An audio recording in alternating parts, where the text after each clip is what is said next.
yang akan saya tekankan di sini adalah bagaimana sih generasi berikutnya setelah kita ini tahu sejarah. Ya, itu jawabnya ini yang harus kita lakukan, yakni jawabnya adalah ada jejak ya, ada jejak yang bisa ditelusur oleh generasi penerus kita. Kalau sejarah ini konotasinya nanti sepeninggal kita. Nah, kita menelusur sejarah kedokteran dan kesehatan Islam yang dulu dari mana? Kalau tidak ada jejak gitu.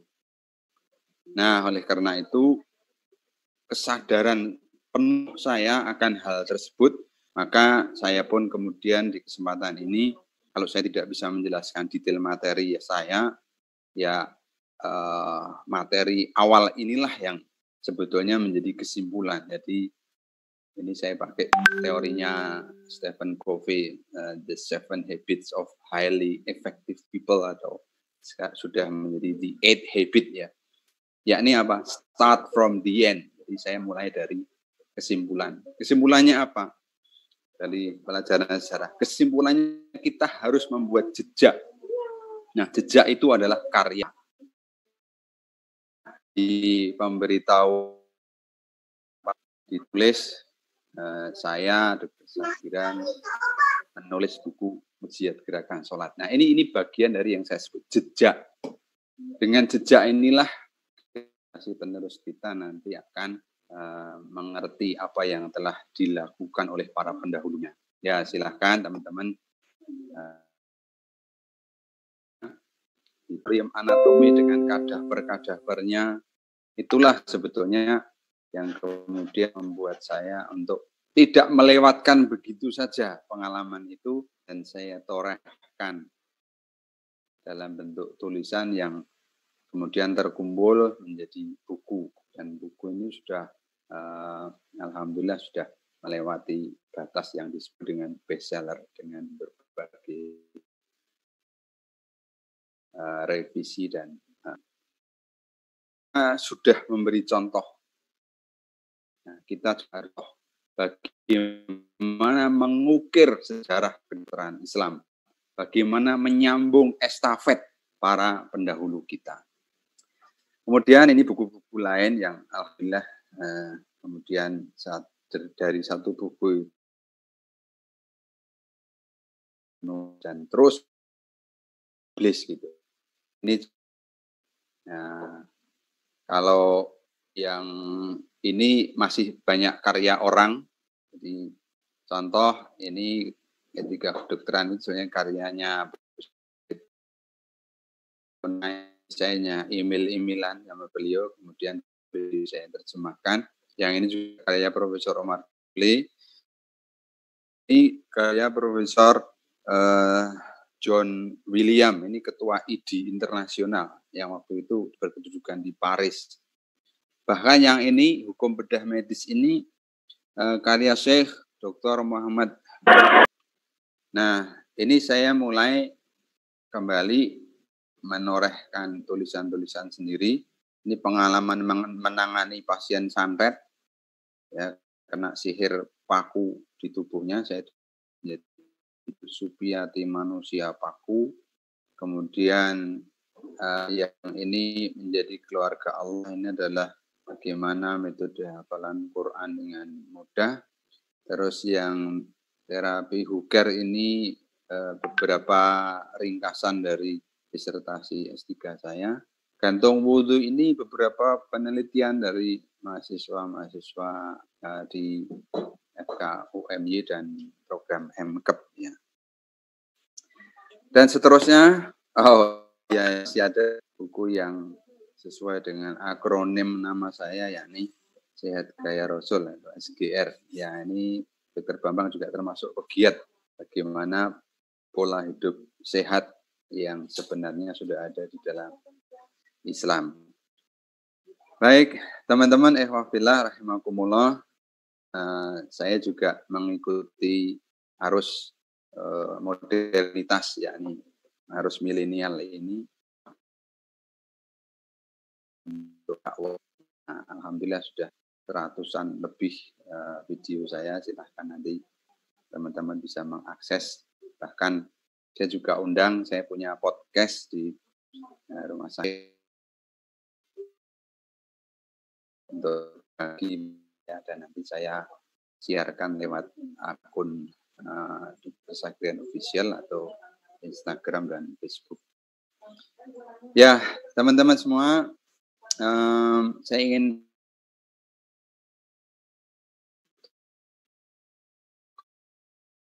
bahwi terus problematika kontemporer dan apa yang bisa kita lakukan untuk ini semua. Kalau ada kata-kata medieval Islam, ini mungkin yang masih maksudnya adalah abad pertengahan. Nah, di Islam saat ini mencapai zaman keemasannya. Kenapa? Karena di abad itu betul-betul puncaknya kekhalifahan Islam. Dan orang Muslim itu betul-betul mengatur dunia ini gitu. Ya, jadi peradaban tertinggi dipegang oleh orang Islam.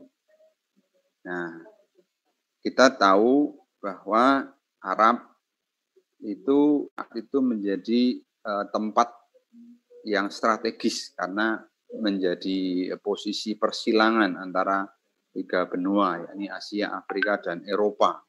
Sehingga dengan kemajuan di dunia Islam, meluaslah kemajuan itu di seluruh dunia, ya, yakni kemajuan di berbagai bidang ilmu pengetahuan, teknologi, dan seterusnya. Nah, satu-satunya empire, ya, yang pernah menguasai 2/3 wilayah bumi ini adalah Islam, ya.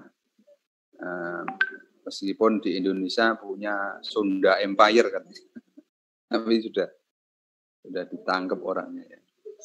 Ya, jadi teman-teman sekalian, inilah kejayaan Islam yang kelihatannya tidak pernah bisa dilakukan oleh bangsa lain ataupun oleh hegemoni lain selain Islam. Dan kita masih berharap sesuai janji Allah bahwa Islam akan sekali lagi dimenangkan di atas muka bumi ini, dan itu pasti karena itu wahyu.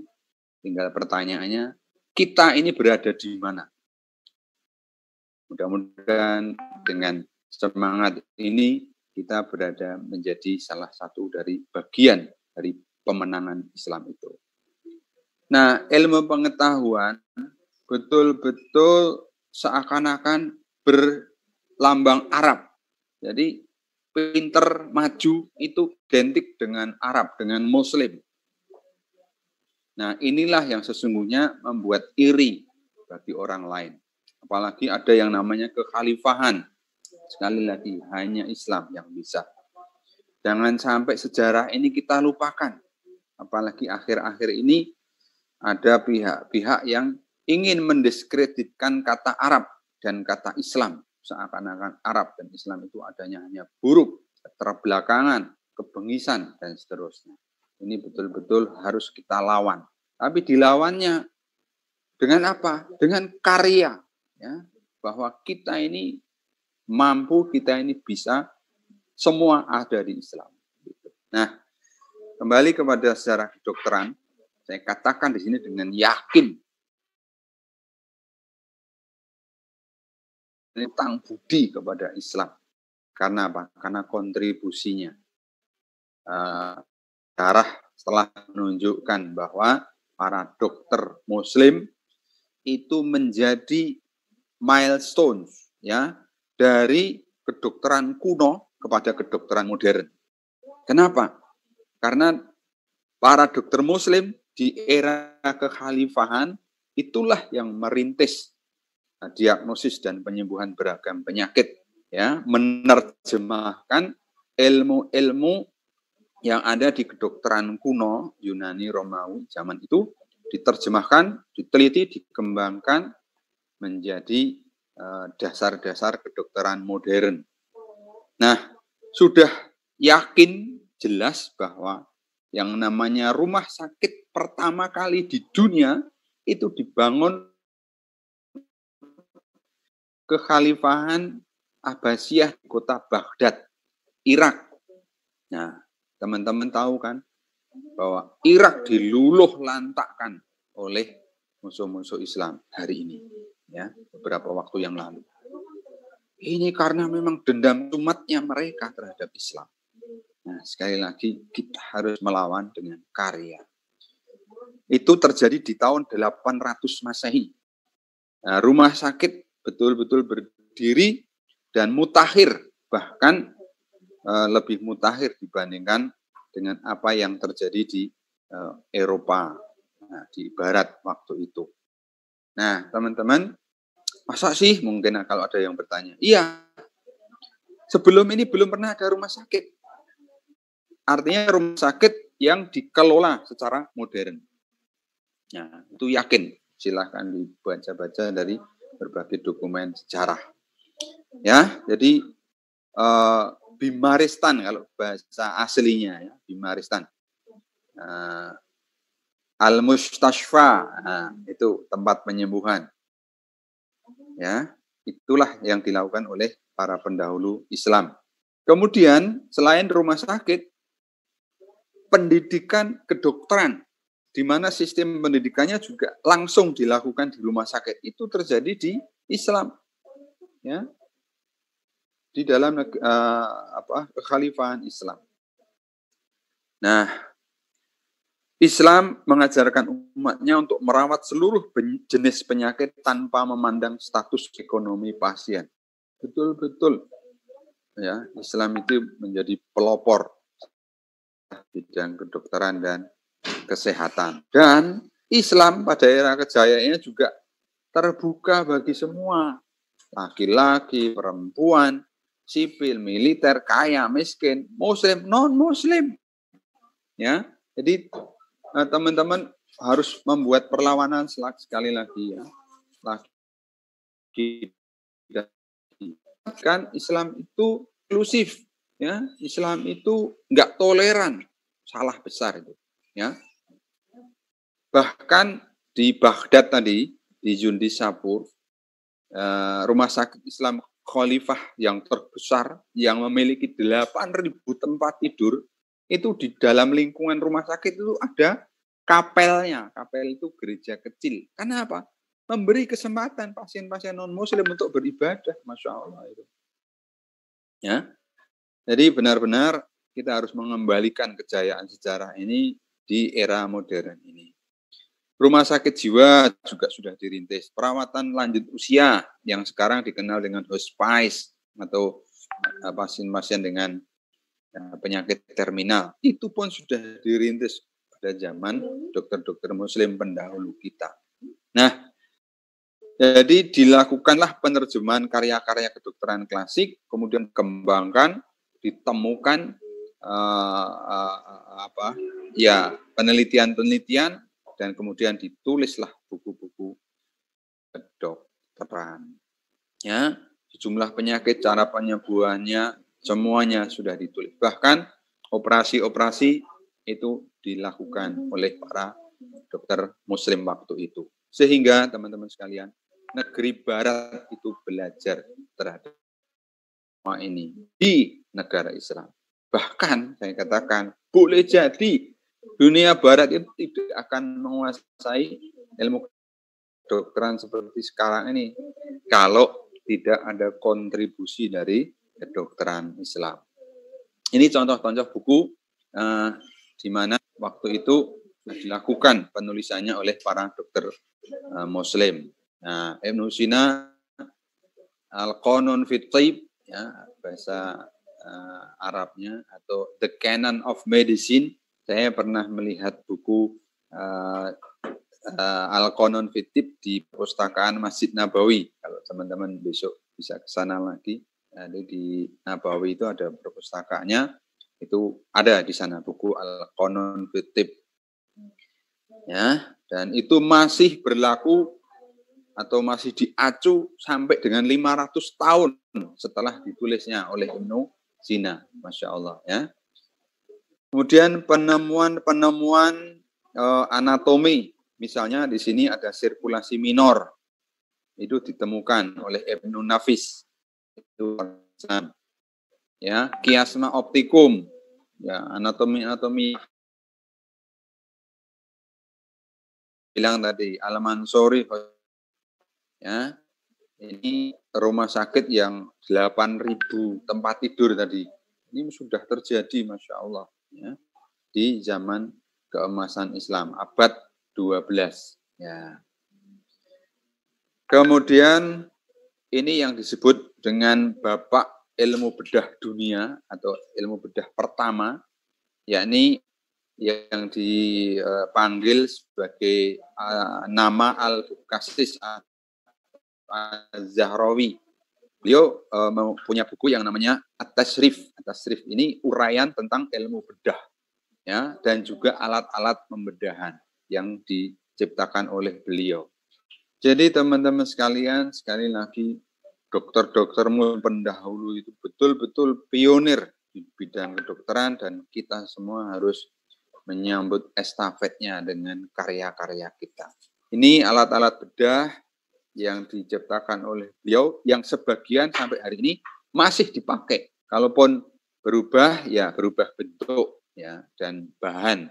Tetapi prinsip-prinsip kerja dari alat-alat ini sampai hari ini masih dipakai. Kemudian ini kalau mau kita urutkan, kedokteran Islam itu ternyata sudah melampaui 1000 tahun usianya, ya. Kalau dimulainya itu dari katakanlah tahun 700 tadi itu, di mana Nabi Muhammad lahir, kemudian ilmu-ilmu kedokteran yang sebelumnya itu diterjemahkan dan dalam tanda petik. Kemudian teman-teman tahu istilah Renaissance. Renaissance adalah abad kebangkitan, di mana bangsa Barat waktu itu masih tidur, waktu itu masih tercengkeram oleh tradisi gereja yang mengatakan bahwa urusan sehat sakit itu urusan Tuhan, dan Tuhan itu mewakilkannya kepada para pastor. Nah, jadi sakit zaman itu belum ada. Yang ada adalah emperan-emperan gereja, di mana orang sakit dirawat di emperan gereja itu dengan konotasi didekatkan dengan Tuhan. Karena Tuhan itu mengejawantah ke bumi melalui pastor gereja. Itu keyakinan mereka.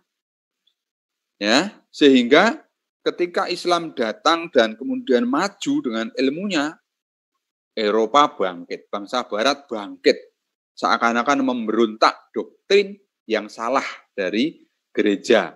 Maka itu dikenal dengan abad Renaissance. Jadi kebangkitan umat manusia dari cengkeraman atau kungkungan keyakinan yang salah yang ditebarkan oleh kaum gereja. Dan seterusnya kemudian abad kita tahu 18, 19 dan abad 20 ini sudah disebut dengan milenium. Nah, alhamdulillah ya, kita betul-betul dengan timeline ini kita bisa tahu bahwa ternyata disitulah posisi kedokteran Islam. Ini event-event besar di dunia Islam. Ya, ini tidak usah saya sebut satu persatu, silahkan nanti dibaca sendiri.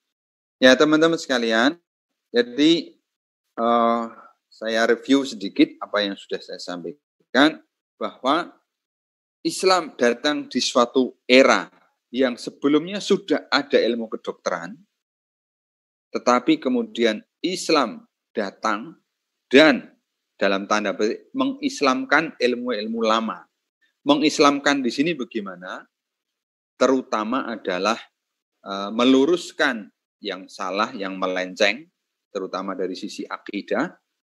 Kemudian yang kedua, melakukan penelitian, ya, dan pengembangan untuk sebagaimana tujuan dari agama tersebut. Mungkin teman-teman yang yang sudah pernah belajar, di slide ini sebetulnya saya ingin mengingatkan kepada kita semua dengan ada istilah maqasidus syariah ya. Jadi tujuan dari kita diberi agama ini ada 5, tapi ini saya kira pembahasan yang lain. Mungkin suatu kali kita lanjutkan. Ya, pada poin berikutnya saya akan mengulas sedikit tentang Tibbun Nabawi. Tapi ini secara cepat saja karena tidak terlalu relevan, tapi mumpung kita ketemu saya hanya ingin mengingatkan karena ini sangat penting untuk kelangsungan ke depannya nanti. Jadi saya cuma ingin menyampaikan bahwa istilah Tibbun Nabawi jangan sampai disempitkan dengan apa yang sedang berkembang sekarang ini. Tibbun Nabawi itu kok orang kalau dengar kata Tibbun Nabawi yang terbayang hanya madu, batu sauda, mungkin kurma, mungkin akar Fatimah. Ya, saya takut kalau nanti juga membayangkan tongkat Ali, hajar jahanam, ya, kuda Mesir dan seterusnya. Jangan ya. Jadi Tibbun Nabawi itu sebetulnya kalau saya bilang ya seluas kedokteran, seluas ilmu kedokteran, ya. Jadi jangan sampai sekali lagi dikerucutkan, disempitkan. Jadi ketika semua ilmu ini dicelup oleh wahyu, itulah kedokteran nabawi. Ya. Atau apa yang ada di wahyu kemudian dikembangkan, itulah kedokteran nabawi. Ya, singkatnya gitu saja. Jadi Islam itu adalah guideline yang umum. Islam itu open-minded, ya, sangat terbuka, dan Islam itu fleksibel. Ya, asal kita tahu syariah, kemudian kita berjalan dengan riset yang bertanggung jawab, akan muncul kesimpulan, ijtihad, dan itu dilakukan dan dipublikasikan, ditulis, ya, diwariskan dan seterusnya. Itulah tradisi Islam. Ya, jadi sekali lagi Tibbun Nabawi itu tidak inklusif, ya, tetapi meliputi seluruh cabang ilmu kedokteran. Batu sauda hanya salah satu contoh dan penelitiannya sudah demikian banyak. Jadi munculnya istilah kedokteran Islam ini memang pemuka setelah ada kongres atau konferensi internasional kedokteran Islam yang pertama dulu di Kuwait. Di Indonesia wakilnya atau representasinya waktu itu Profesor Jurnalis Udin, saat ini masih ada beliau, Yayasan itu Yarsi ya di Jakarta. Beliau adalah senior di bidang kedokteran Islam di Indonesia. Nah, teman-teman sekalian, tentang konstruksi ilmu pengetahuan, saya kira ini juga silahkan nanti dipelajari dalam kesempatan yang lain. Dan juga istilah islamisasi, ya, yang jelas islamisasi itu ya saya pernah agak nggak enak ketika ada seseorang yang saya yakin kata nggak paham saja, dia dengan secara, ya saya waktu itu saya bilang sembrono ya, waktu itu dia dari Fakultas Teknik Mesin, terus dia mengatakan kalau kedokteran gerakan islamisasinya kayak gitu ya, kalau kami di teknik mesin apa ya, mungkin nanti nomor-nomor plat kendaraan bermotor itu saya ganti pakai tulisan Arab, angka Arab katanya. ya itu sembrono ya. Ya maksud saya, Bu, ya jangan gitu. Ayo belajar bahwa ilmu ini yang jelas tidak boleh tercerabut dari akarnya. Akarnya apa? Akarnya bahwa ilmu ini adalah dari Allah dan diturunkan untuk kemaslahatan di muka bumi ini. Karena kita sebagai wakil Allah, ya, kita sebagai khalifatullah. Itu saja, saya skip aja ya. Ini saya skip aja, skip. Nah, problematika ya dominasi ilmu barat. Nah, ini teman-teman. Saya jadi gimana gitu. Kenapa ketika di medieval Islam, di abad pertengahan Islam itu memimpin, kemudian direbut Mungkin peristiwanya adalah peristiwa Perang Salib, kalau pernah dengar baca sejarah. Itu terus seakan-akan sejarah yang dulu itu dihapus. Terus sejarah yang dimunculkan itu mulainya, coba teman-teman lihat, ya, mesti mulainya abad 15 ke sini. Contoh ya, penemuan mikroskop Louis Pasteur itu tahun 1600-an. Seakan-akan sejarah kedokteran modern itu dimulai dari situ. Tidak. Dimulainya dari sebelumnya. Tapi kita tahu abad 15 itu Perang Salib, seakan-akan ya bumi ini enggak ada gitu, dan dimulai lagi. Nah, itulah yang kita harus rebut kembali. Jadi ilmu barat seakan-akan menguasai, ilmu Islam seakan-akan enggak berhubungan. Itu salah, ya. Dan seterusnya, jadi terus dikotominya berkecamuk barat versus Islam terus sampai hari ini. Mari kita sembuhkan ya penyakit bumi ini, ya, penyakit dikotomi. Ya, Islam dan umum, ya, artinya ada pelajaran agama Islam, ada pelajaran umum dan seterusnya. Jadi ada 3 menit ya, Pak Zakiran. 3 menit lagi. Lanjut, silakan. Ini hanya mengingatkan. Ini loh, di Indonesia apalagi itu marak pengobatan kayak gitu, ya toh? Oh, metode bengkel hati, metode gus-gus siapa? Ini pakai telur. Ini adalah, ayo kita explore ilmu ini supaya tidak sekuler, maka kita yang harus pegang. Kita para generasi muda Muslim, jangan antipati pada ilmu, ya, kita harus cari integrasi menjadi solusi. Integrasinya terutama di sumber ilmu dan metode ilmiah, ya. Inilah sebetulnya kedokteran Islam.